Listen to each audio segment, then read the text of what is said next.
today for me is thrombolysis for acute ischemic stroke.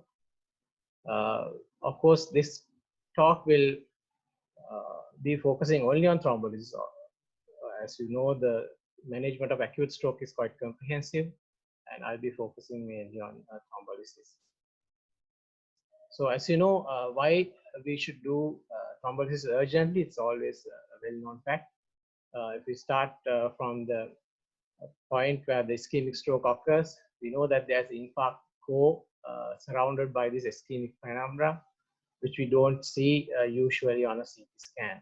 What we see usually is mostly the infarct core. So we need to act quickly, because if you don't reperfuse, this is what will happen. The infarction will grow gradually with time, and the ischemic penumbra will finally give way to the infarcted zone. So the time frame is around just over 4 hours. So we need to act quickly, and the magnitude of damage can be quite massive. So as you can see in this chart, the neuronal loss occurring per second 32,000 as it increases exponentially, and then the maximum damage is done within a few hours. So the first key point I would like to keep before you is thrombolysis the benefit is critically dependent on the timing of treatment. So not only that, the benefit will be not there when you treat late, and it can do harm. So that has to be kept in mind initially. So when you decide on treatment, the decisions should be made before we enter hospital. So the first thing we need to emphasize is, when you admit a patient, you need to admit the patient directly to a thrombolysis-capable hospital. So that means that the hospital should have a CT scanner and facilities for thrombolysis. Even if the symptoms improve, like in a TIA, still admission is advisable, as patients may progress or develop a subsequent stroke soon. So we need to advise the patients to avoid wasting time by going to the closest general practitioner or family physician, or a closest hospital, which could be a district or a base hospital without the facility. So there's evidence for this in the stroke clinical registry data, which was done in 2017, covering 6 teaching hospitals and around 8,000 patients. Only 16% of patients presented to hospital within 3 hours. So we need to emphasize patients when you're doing your medical clinics, advise your patients to report to the hospital which has a thrombolysis capability within the time frame. So in Sri Lanka, I thank Senaka for doing this survey. We have up-to-date survey of the thrombolysis centers in the country, as you can see in this map. And most of the teaching hospitals and PGHs, DHHs are there, but most of the other centers, I hope, would start thrombolysis treatment soon. There are areas, large areas of gaps in this map that you can see in the northwestern province and the north and north central. There are gaps in the centers. So the next point is the urgent investigation. So when the patient arrives in the ETU, what you urgently need before treating a patient is a random blood sugar. So you need to exclude hypoglycemia, which could be a stroke mimic, or even if a patient has a stroke and then there's hypoglycemia, we need to correct it before treatment. The full blood count, the INR and the APTT should be done, but patient can be treated and retrospectively these results could be reviewed. ECG is also important investigations according to the guideline, but these should not delay initiation of treatment.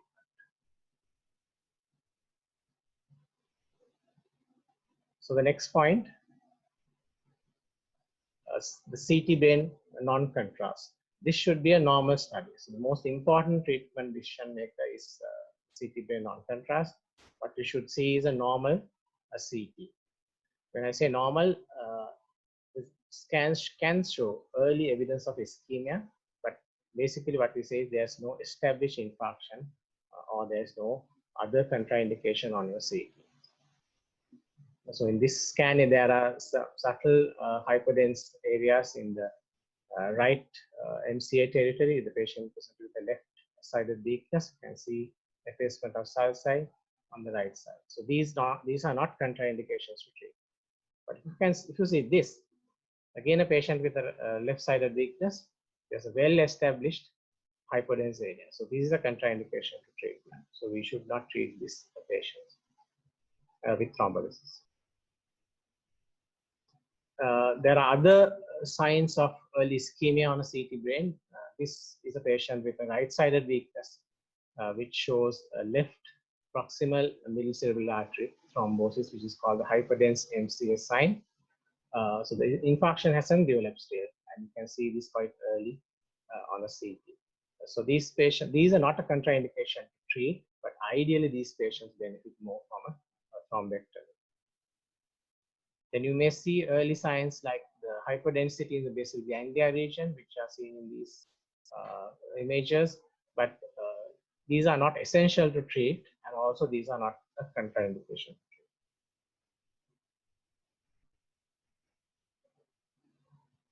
So coming to the next point, we need to avoid procedures which can increase bleeding. As you know, the fibrinolytic agent what we use, Alteplase, has a high potency for fibrinolysis, and procedures what we routinely do in stroke patients, such as inserting nasogastric tubes and Foley catheters, should be avoided and delayed if possible. So if you take the half-life of Alteplase, the terminal half-life is about 72 minutes. So about 90 minutes later, the bleeding tendency reduces significantly. So we need to hold on to these procedures as much as possible, which can increase the bleeding risk. The other procedures which can increase the bleeding risk is the insertion of arterial lines or neck CV lines. So any non-compressible site which should not be attempted to be cannulated or punctured, because there can be a bleeding risk.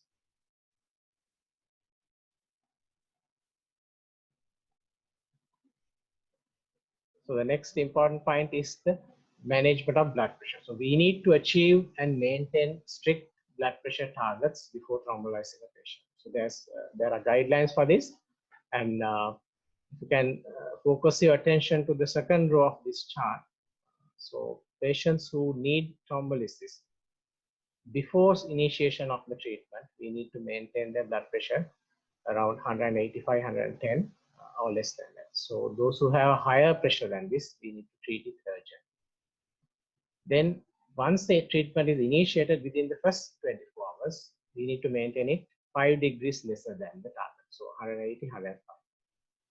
So as you know, in ischemic stroke where we are not thrombolizing, we are not too bothered in reducing the blood pressures unless it's very high or if there's a hypertensive emergency. For intracranial hemorrhages, the blood pressure targets are much lower, as you can see here in this chart. So if patient has a pressure higher than the targeted blood pressure, what we need is to treat them urgently. So you can't use oral drugs. We need to use parenteral drugs. So labetalol is a good choice. There's quite a fast onset of action and a sustained duration. The only important precaution that you need to keep in mind is a higher degree of heart block, where the patient can develop the complete heart block. So in those patients, we may need to use alternatively hydrolysis.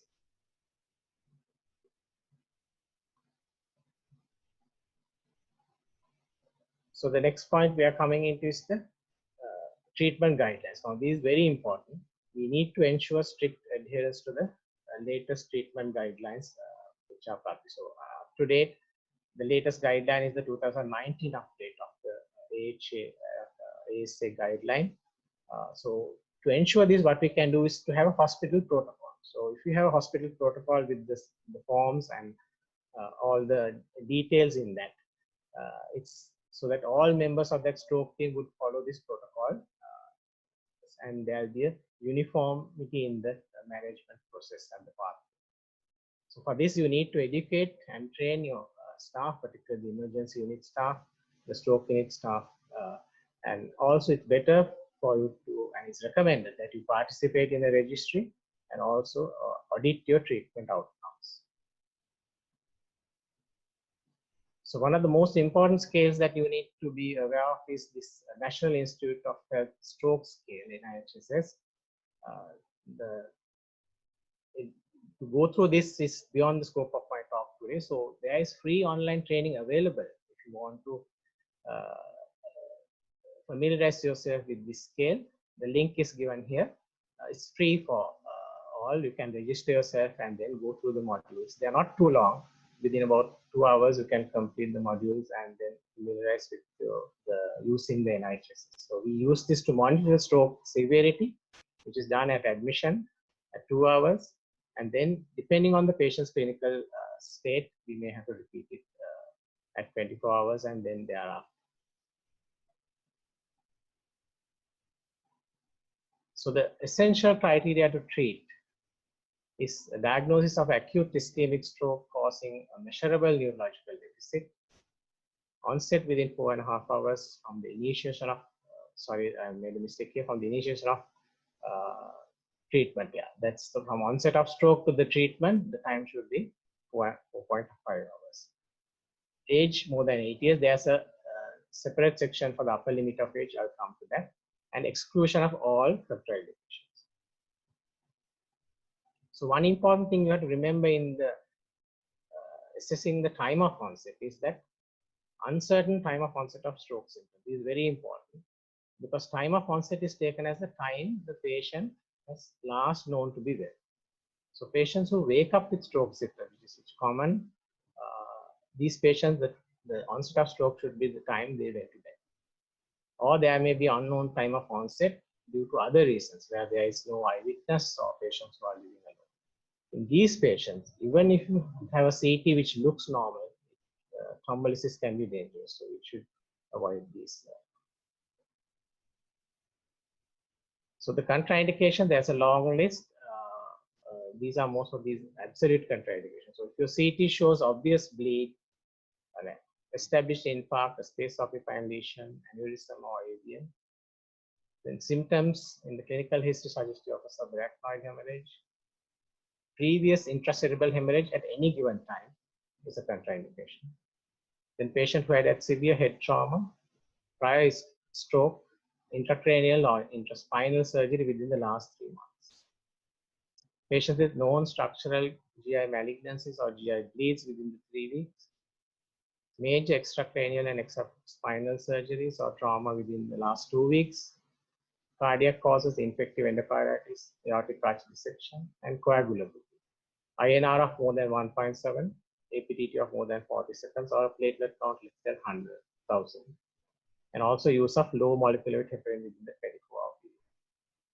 And current use of direct antithrombin inhibitors, or direct factor Xa inhibitors. So there are a few patients who use this in the CAT, but it's not still widely used. But you have to be caution, so not to start treatment in these patients. So the age limit, now if you thrombolyze a patient between 3 to 4.5 hours time, there are extra exclusion criteria. So the age should be less than 8 years. So if you have a more than 8-year patient, you should not thrombolyze in this time frame. And severe strokes are also excluded with the NIHSS of more than 25. And oral anticoagulant use regardless of the IR. Again, is a exclusion, and also presence of a history of both diabetes and a prior stroke. So these are all based on the increased risk of hemorrhage with the treatment.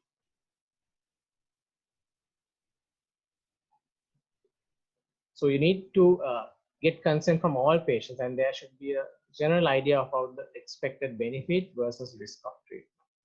So this gives the results from the NINS trial, where the model shows for given 100 patients, the green area shows the patients who have had a benefit or normalized or at least better outcome, and the red ones and with the dashes are the ones which have a worse outcome. So 32 of per 100 gets a better outcome, and against 6% which have a worse outcome, and out of these 3 with worse and 1 with severe disability or death.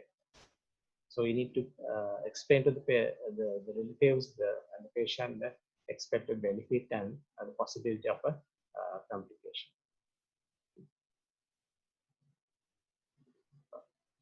So administration of the IV Alteplase, the dose is 0.9 milligram per kilogram, but the maximum dose cap is 90.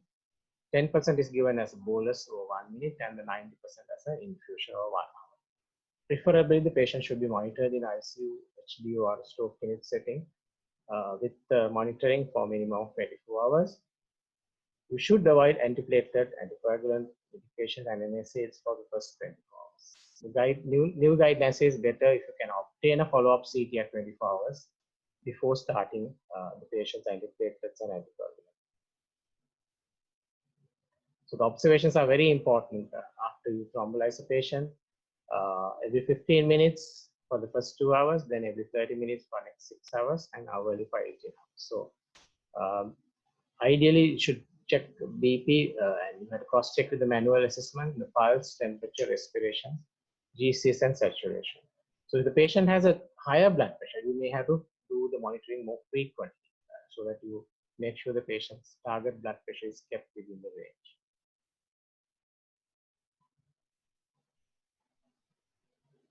So the next thing is be prepared to manage complications. So the thrombolysis center where you are practicing should have the facilities to manage complications. So the main complications are the non-hemorrhagic complications or the non-hemorrhagic. The hemorrhagic could be extracranial or intracranial or extracranial. That's the most dreaded complication. So you may have a hemorrhagic infarction, which is more commoner than the parenchymal hemorrhage. The extracranial bleeding could be due to skin, oral, GI or GU bleeding. And the non-hemorrhagic complication, most important, is occurring of angioedema. So the types of intracranial hemorrhages, the more common is what you see is the hemorrhagic infarctions where there's critical hemorrhage occurring within the infarcted zone only. So that's what you see in hemorrhagic infarction, but parenchymal hemorrhages are more dreadful. There you may see hemorrhages which are more confluent, causing mass effect, or even beyond the boundary of the ischemic or the infarcted zone. So there's a specific classification for this. I'll sort of skip that for the time being. Coming into the management of symptomatic ICH occurring within 24 hours. So it's important that we have this protocol ready. We need to always have prior liaising with the departments of neurosurgery and hematology to have these patients prepared to be treated, to be managed for a symptomatic ICH if it occurs. So all these protocols are given in the new guidelines, so I will not go through it at the moment, and I'll go to the next point. So Orolingual angioedema is one of the complications. The risk is around 5%. And these patients, the problem is if you use concomitant ACE inhibitors, there will be higher risk of Orolingual angioedema, and sometimes the patient may need intubation in this setting. So again, there's a management protocol for Orolingual angioedema in the guidelines, so we need to follow that if patients develop this. So in all these, if it occurs, the first thing you need to do is to discontinue the infusion.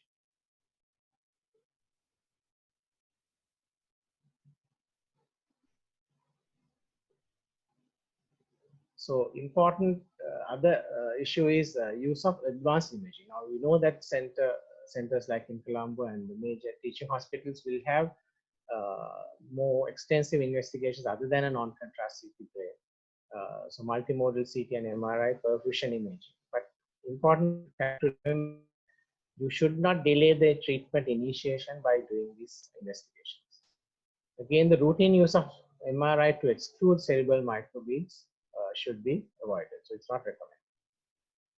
CT angiography can be done, if during your initial imaging evaluation, if thrombectomy is planned, where thrombectomy is available in those centers, but again, this should not delay the initiation of treatment.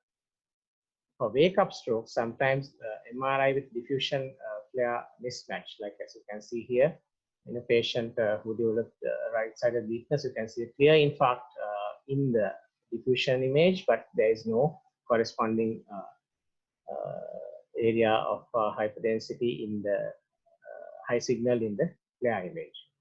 So, but this trial was, which is called the wake-up study.